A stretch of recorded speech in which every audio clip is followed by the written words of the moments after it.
wabak coronavirus. Astaghfirullahalazim, astaghfirullahalazim, astaghfirullahalazim, alladzi la ilaha illa huwal hayyul qayyum wa atubu ilaih. Ila hadratin nabiyil mustafa rasulillah sallallahu alaihi wasallam wa ala alihi wa ashabihi al-kiram, summa ila arwahi walidina wa walidikum wa ila arwahi jami'al muslimin wal muslimat wal mu'minin wal mu'minat al-ahya minhum wal amwat, khususan fi hadzal majlis kafata amma syai'un lillahi lahumul fatihah. أعوذ بالله من الشيطان الرجيم. بسم الله الرحمن الرحيم. الحمد لله رب العالمين الرحمن الرحيم مالك يوم الدين إياك نعبد وإياك نستعين اهدنا الصراط المستقيم صراط الذين أنعمت عليهم غير المغضوب عليهم ولا الضالين آمين آمين آمين آمين. بسم الله الرحمن الرحيم. الحمد لله رب العالمين والصلاة والسلام على سيدنا محمد وعلى آله وصحبه أجمعين. اللهم صل صلاة كاملة وسلم سلاما تاما على سيدنا محمد الذي تنحل به العقد وتنفرج به الكرب وتقضى به الحوائج وتنال به الرغائب وحسن الخواتم ويستشقى الغمام بوجهه الكريم وعلى آله وصحبه في كل لمحة ونفس بعدد كل معلوم لك برحمتك يا أرحم الراحمين. اللهم أنت ربي لا إله إلا أنت، خلقتني وأنا عبدك وأنا على عهدك ووعدك ما استطعت، أعوذ بك من شر ما صنعت، أبوء لك بنعمتك علي وأبوء بذنبي فاغفر لي فإنه لا يغفر الذنوب إلا أنت، لا إله إلا أنت سبحانك إني كنت من الظالمين، لا إله إلا أنت سبحانك إني كنت من الظالمين، لا إله إلا أنت سبحانك إني كنت من الظالمين. نعوذ بكلمات الله التامات من شر ما خلق، نعوذ بكلمات الله التامات من شر ما خلق، نعوذ بكلمات الله التامات من شر ما خلق. بسم الله الذي لا يضر مع اسمه شيء في الأرض ولا في السماء وهو السميع العليم. بسم الله الذي لا يضر مع اسمه شيء في الأرض ولا في السماء وهو السميع العليم. بسم الله الذي لا يضر مع اسمه شيء في الأرض ولا في السماء وهو السميع العليم. بسم الله والحمد لله محمد رسول الله لا قوة إلا بالله. بسم الله على ديننا وأنفسنا، بسم الله على أهلنا وأموالنا، بسم الله على كل شيء أعطانا ربنا، بسم الله خير الأسماء، بسم الله رب الأرض والسماء، بسم الله الذي لا يضر مع اسمه داء. بسم الله افتتحنا وبالله اختتمنا وعلى الله توكلنا، تحصنا بذي العزة والجبروت واعتصمنا برب الملكوت وتوكلنا على الحي الذي لا يموت. اللهم إنا نعوذ بك من البرص والجنون والجذام ومن سيء الأسقام. اللهم اصرف عنا وعن سلطاننا وبلادنا وجميع المسلمين في كل مكان البلاء والوباء والطعن والطاعون وسائر الأمراض، وقنا شر الردى بلطفك يا لطيف يا خبير إنك على كل شيء قدير. اللهم اصرف عنا وعن سلطاننا وبلادنا وجميع المسلمين في كل مكان البلاء والوباء والطعن والطاعون وسائر الأمراض وقنا شر الردى بلطفك يا لطيف يا خبير إنك على كل شيء قدير اللهم اصرف عنا وعن سلطاننا وبلادنا وجميع المسلمين في كل مكان البلاء والوباء والطعن والطاعون وسائر الأمراض وقنا شر الردى بلطفك يا لطيف يا خبير إنك على كل شيء قدير وصلى الله على سيدنا محمد وعلى آله وصحبه وسلم والحمد لله رب العالمين. Amin, amin, ya Rabbal Alamin. Seterusnya, majlis yang hormatnya mempersilakan Yang Berhormat Menteri Kesihatan untuk memulakan sidang media pada petang ini. Bismillahirrahmanirrahim. Alhamdulillah Rabbil Alamin. Wassalatu wassalamu ala asyrafil anbiya mursalin Sayyidina Muhammad wa ala alihi wa sahbihi ajma'in. Assalamualaikum warahmatullahi wabarakatuh dan salam sejahtera. Pada hari ini Sabtu 8 Rabiul Akhir 1443 Hijrah bersamaan dengan 13 November 2021 Masihi.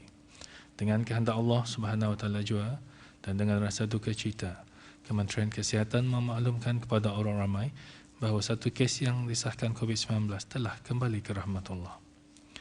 Kes tersebut ialah seorang perempuan berumur 48 tahun yang mana punca kematian dikategorikan sebagai kematian disebabkan oleh COVID-19. Sementara itu, satu kes kematian yang dilaporkan pada 11 November 2021 telah disahkan sebagai kematian disebabkan oleh COVID-19. Di kesempatan ini, saya mewakili warga Kementerian Kesihatan dan keseluruhan rakyat negara Brunei Darussalam mengucapkan takziah kepada keluarga kes berkenaan. Semoga rohnya dicuci rahmat dan ditempatkan bersama para solehin.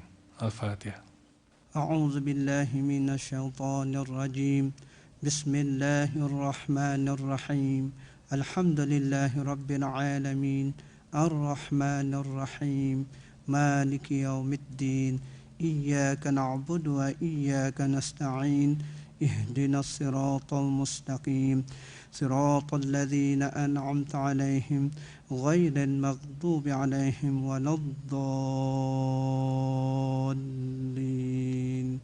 Amin. Seterusnya, sebanyak 51 kes baru jangkitan COVID-19 telah disahkan yang membawa jumlah keseluruhan kes COVID-19 kepada 14,172 orang. Terdapat 10 tambahan kes-kes baru kepada 6 kluster aktif yang sedia ada pada hari ini yang merupakan kontak-kontak terdekat ke beberapa kes positif sebelumnya. Sementara itu, terdapat 2 kluster baru telah dikesan yang melibatkan 17 kes. Satu kluster baru iaitu kluster JPCC Dormitory adalah kluster rumah yang menempatkan pekerja-pekerja syarikat berkenaan. Sebagaimana yang tertera di skrin sekarang, 5 kluster telah ditutup setelah tidak ada kes dikesan dalam kluster berkenaan selama 28 hari. Oleh yang demikian, jumlah kluster yang aktif adalah 166 kluster.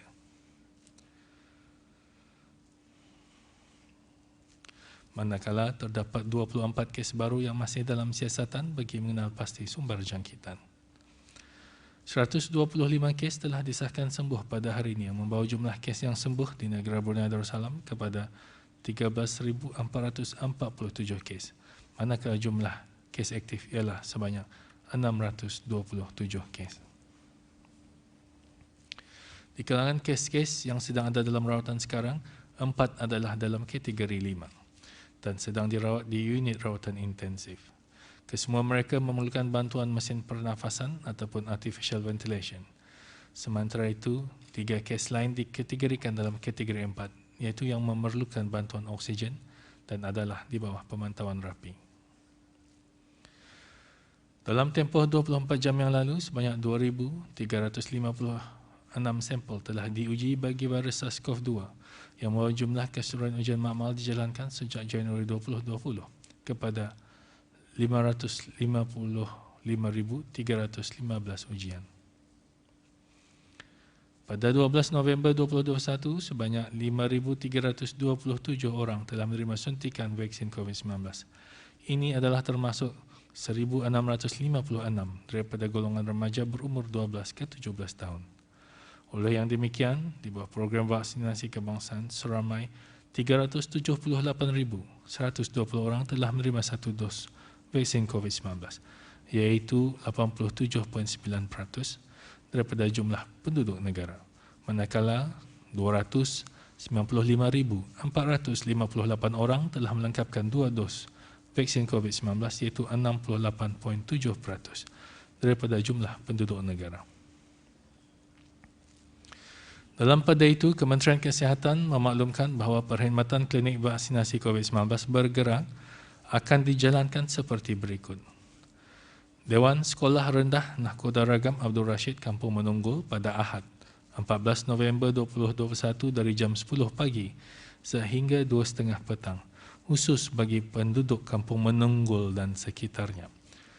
Penduduk dialu-alukan untuk hadir bagi mendapatkan suntikan vaksin COVID-19 dos kedua, dan klinik vaksinasi ini juga dibukakan secara walk-in bagi penduduk yang berumur 18 tahun ke atas dan belum lagi menerima vaksinasi COVID-19.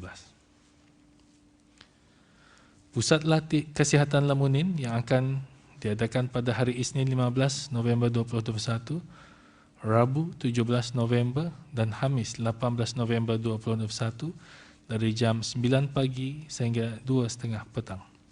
Khusus untuk penduduk di Mukim Lamunin, Ukung, Rambai dan sekitarnya yang belum menerima suntikan vaksin COVID-19 dan bagi penduduk kampung yang dijadualkan untuk suntikan vaksin dos kedua.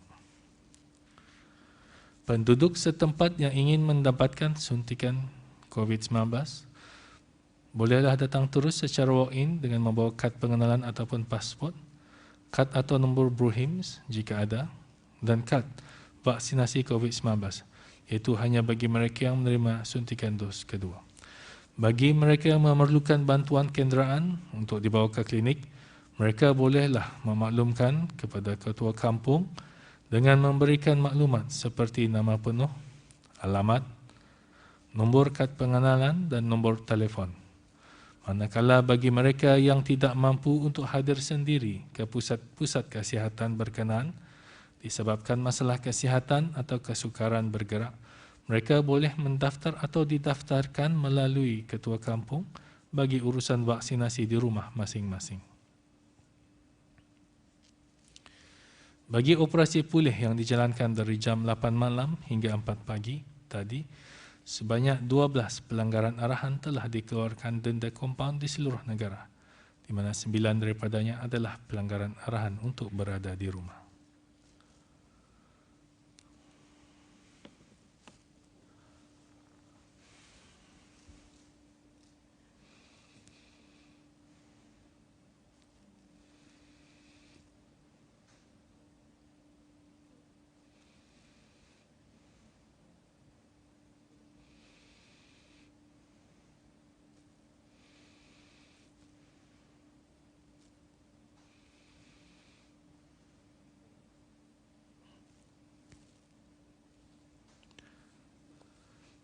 Di kesempatan ini, marilah kita sama-sama mendoakan kesihatan dan keselamatan semua barisan hadapan yang selama ini tidak kendur-kendur menyumbangkan tenaga, masa dan kudrat dalam mengharungi cabaran jangkitan COVID-19 ini. Mudah-mudahan mereka ini sentiasa dirahmati, diberikan kesabaran dan ketabahan serta dikurniakan balasan yang setimpal dari Allah Subhanahu Wa Taala juga di atas segala jasa yang disumbangkan. Amin, amin ya Rabbal Alamin. Sekian, terima kasih.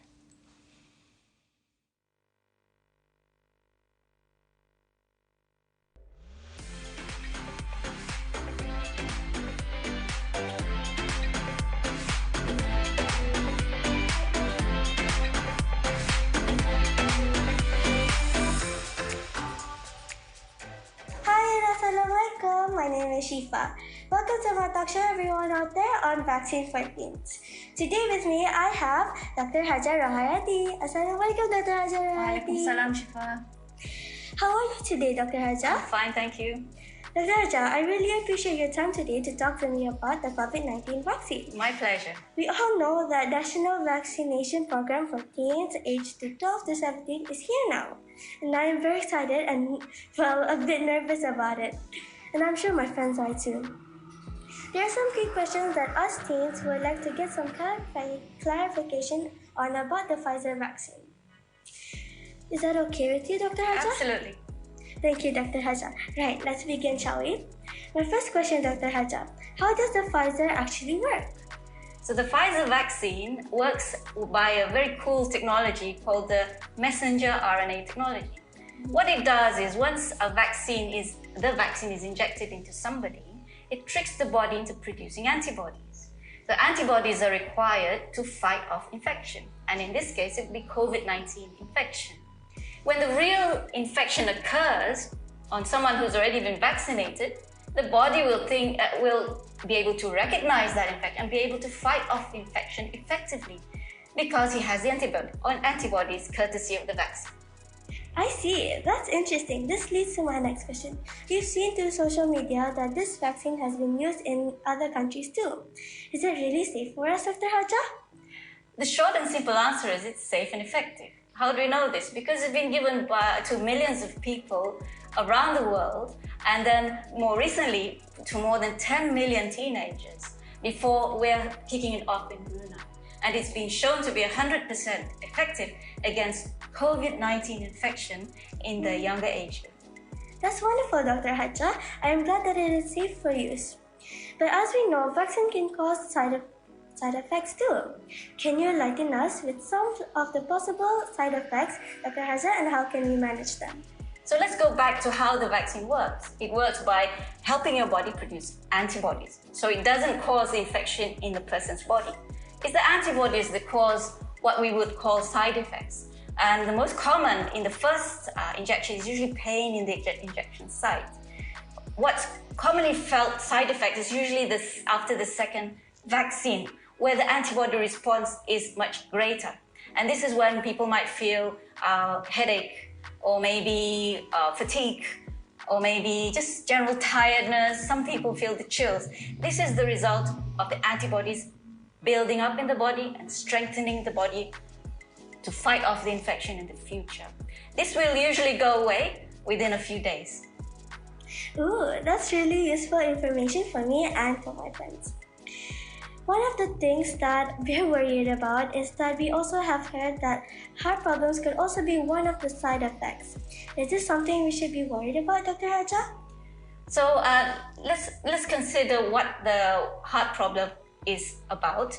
And it's been reported after millions of teenagers were injected with Pfizer vaccine that a very small proportion develop what you might call inflammation of the heart muscle and inflammation of the skin around the heart muscle.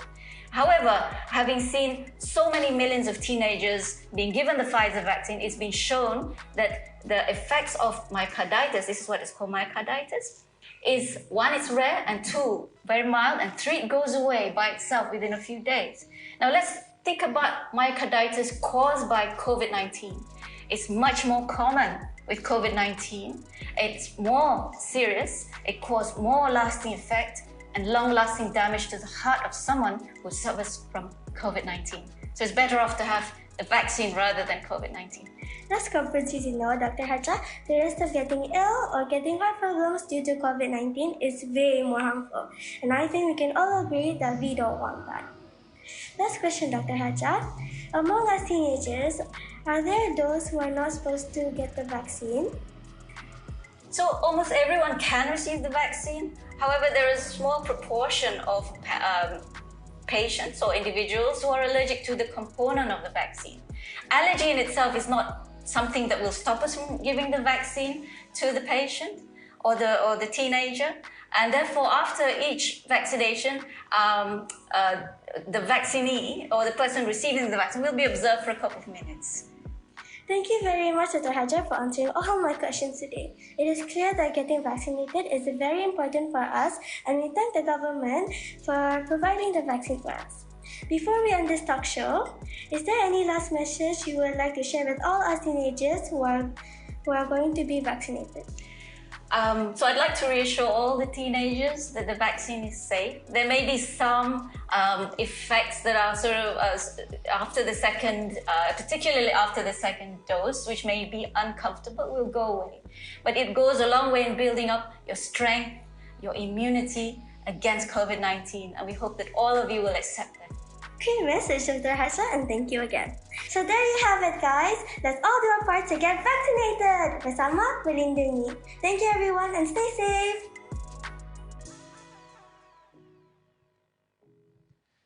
Terima kasih Yang Berhormat Datuk.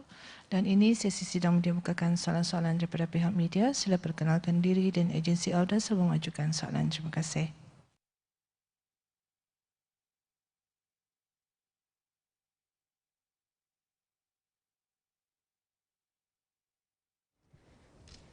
Assalamualaikum warahmatullahi wabarakatuh. Yang Berhormat Datuk dan Yang Mulia Tuan SUT. I am Rasida from the Scoop.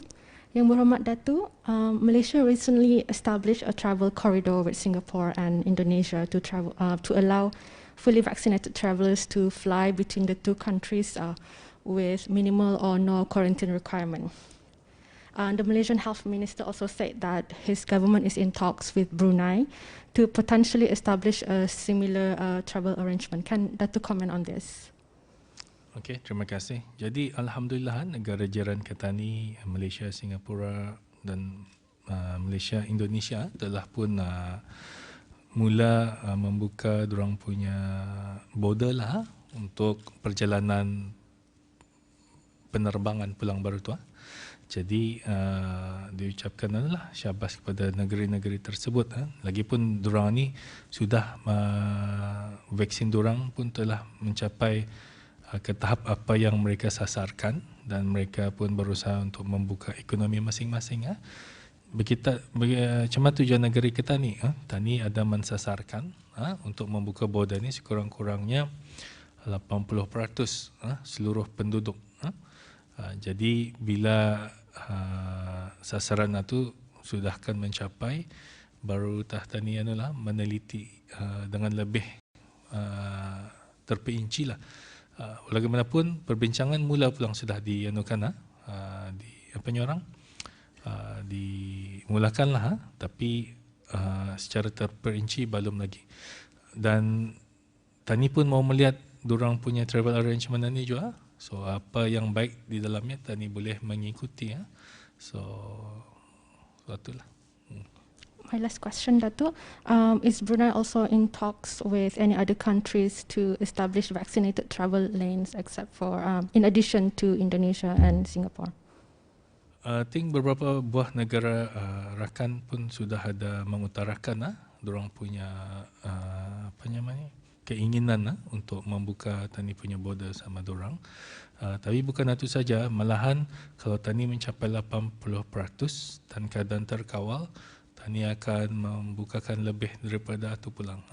Tapi dengan ada SOP yang tertentu masihlah. Jadi bila dibuka macam mana ini, maksudnya perjalanan yang dah mustahak seperti melancong dibenarkan itu pulang. Tapi ada SOP-nya tertentu lah. Okay, thank you, Datuk.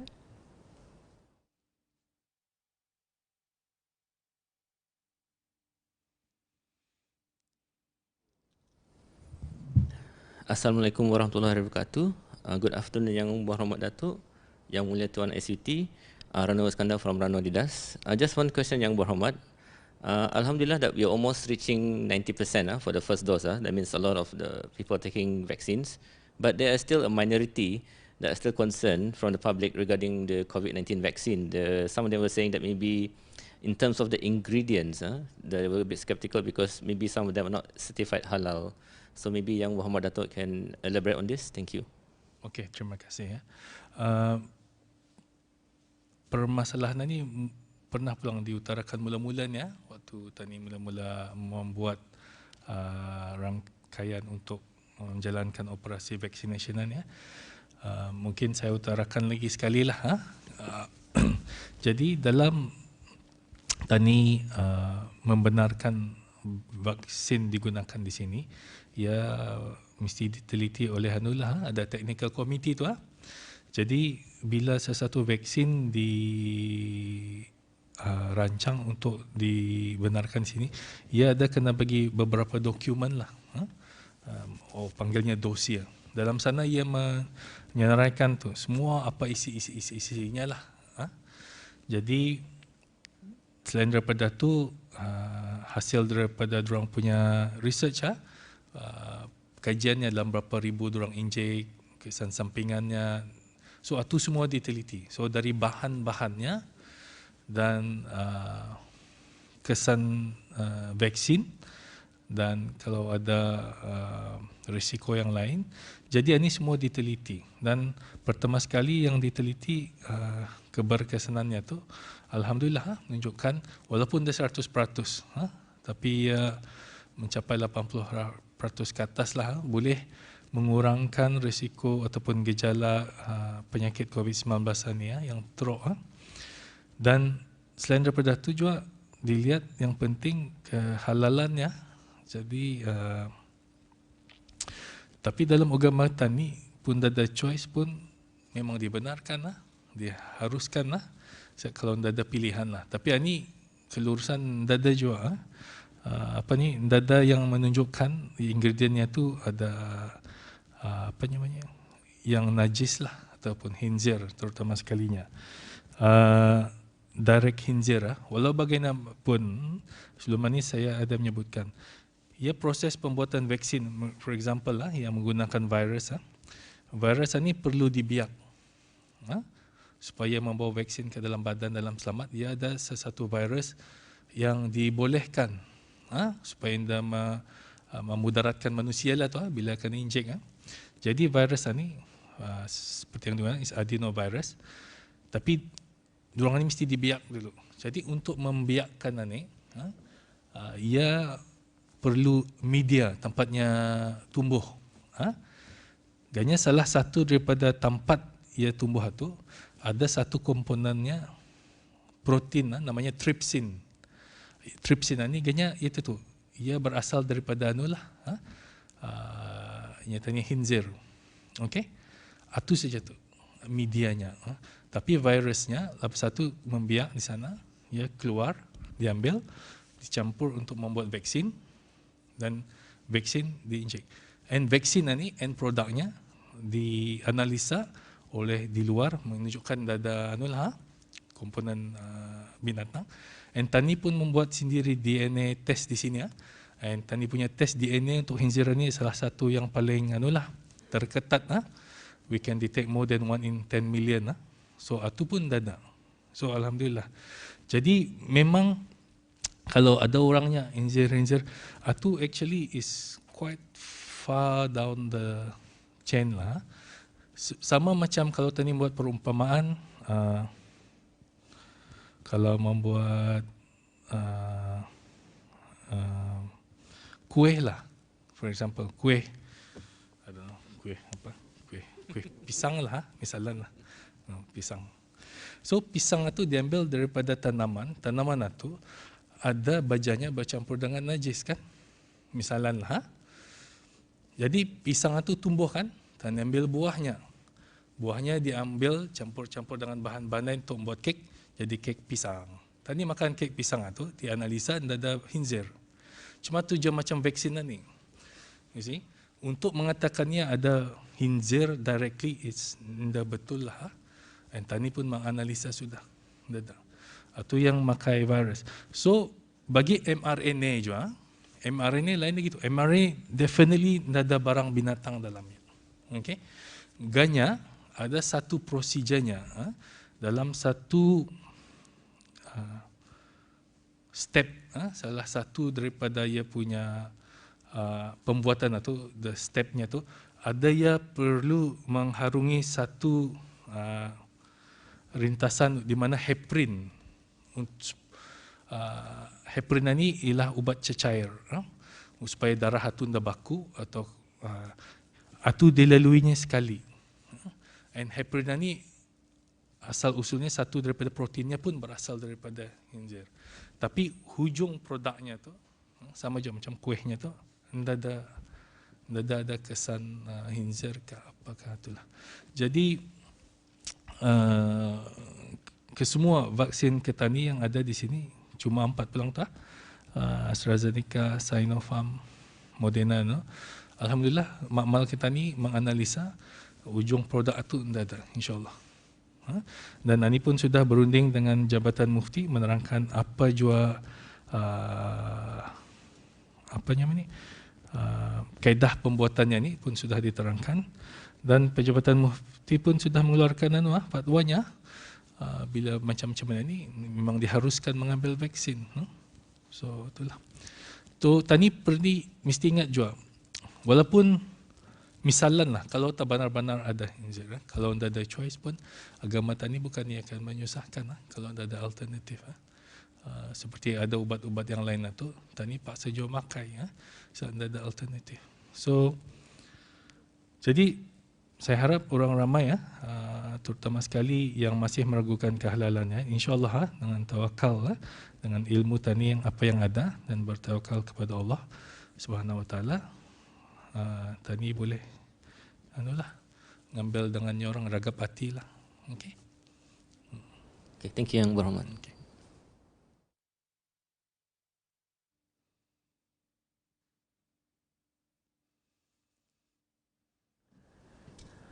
This is James from Bonner Britain. Good afternoon to Yang Berhormat Datuk Minister of Health, Yang Mulia from the Secretary of Health. My question is about the vaccine as well. Member of public, especially parents, are concerned about the news of Taiwan stopping its vaccination for children in light of worries of myocarditis cases after second dose. Can Datuk comment on this? Okey, terima kasih. So myocarditis ataupun radang kepada jantung bukan sesuatu yang baru. Waktu mula-mula tani mengeluarkan vaksin ini pun memang salah satu daripada yang dikhawatiri atau pulang tu, terutama sekali yang mengambil mRNA vaksin. Jadi Moderna and Pfizer ada dua vaksin yang tani amati betul-betul supaya memastikan gejala radang jantung ini banyaklah. Jadi itu memang diketahui. So tani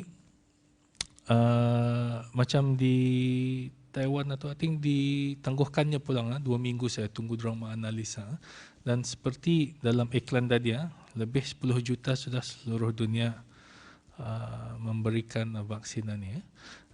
Dan kalau ada pun radang memang ada, tapi is very mild. Dibandingkan kalau ketani dah mengambil vaksin, ia boleh terjadi juga bila kena jangkitan COVID-19. Itu lagi lebih teruk. Okay? So, purata yang menghadapi radang jantung atau myocarditis atau panpericarditis ini lebih tinggi bila menghidap penyakit COVID-19 dibandingkan jika seorang itu mendapatkan vaksin mRNA. Jadi ini memang dalam pemantauan kementerian untuk memastikan data-data dari luar negeri ini pun durang share sama tani, berkongsi maklumat. Dan setakat ini alhamdulillah walaupun ada sebilangan yang menghadapi radang jantung, tapi yang gejalanya dah teruk, jadi ia akan monitor ia baik sendirinya lah tanpa perlu rawatan. Okay. Sebelum ini saya ada menerangkan juga even kanak-kanak berumur 5 ke 11 tahun yang menghadapi COVID, walaupun durang macam tak ada apa-apa, bila durang ini dicek darahnya, durang mengalami radang jantung. Okay. So even kanak-kanak di bawah 11 tahun ke bawah boleh mengalaminya, dan semestinya yang dewasa saja. So itu. Dan dibandingkan negeri Taiwan dengan Ketani, penularan COVID-19 di negeri Tani lebih banyak daripada durang. Durang hardly have any community spread masa ni. So risiko Tani lebih tinggi lah menghadapi radang jantung kalau tidak divaksinasi untuk kanak-kanak ni. Durang tidak ada community spread. So walaupun durang ada vaksinasi so tidak banyak kan durang there's no much community spread di sana lah. bandingkan negara kita ni. As the country is moving towards transition phase, will some of the government medical and health services like dental and other will be provided in normal service to the public?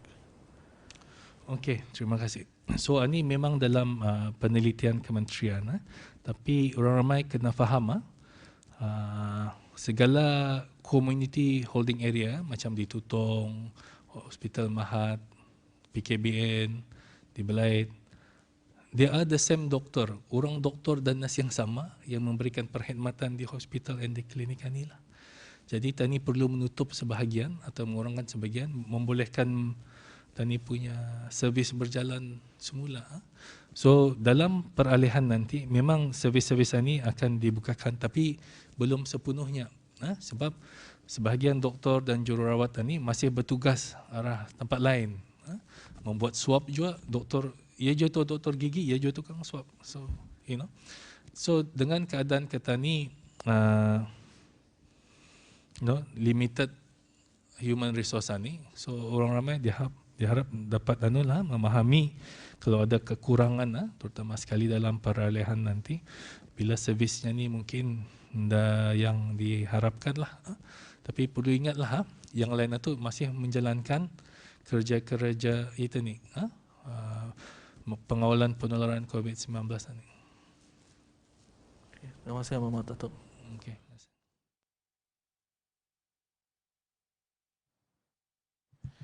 Terima kasih atas soalan-soalan yang diajukan dan terima kasih juga kepada Yang Berhormat Datuk atas penjelasan yang diberikan.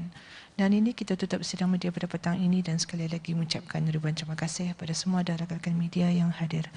Sekian wabillahi taufiq wal hidayah. Wassalamualaikum warahmatullahi wabarakatuh.